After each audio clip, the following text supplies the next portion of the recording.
Well, hi, I'm David Barzilay from Movers, and I'm here today with Grant Pauling, General Manager, Matrix Polymers for Australia and New Zealand. Hi David, how are you?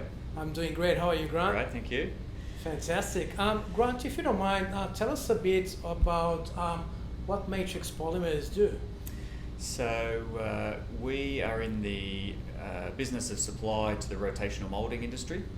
Rotational moulding is a plastic process similar to blow moulding or injection moulding, but it's a unique process, usually I guess for the manufacture of large, rigid, durable plastic items. And I guess the most common one that comes to mind from our side of things is water tanks. So a lot of our volume of plastic goes into the water tank manufacturing process, and our customers make all sorts of things from fuel tanks to kayaks, school lockers, a whole range of things, but generally durable, large plastic items.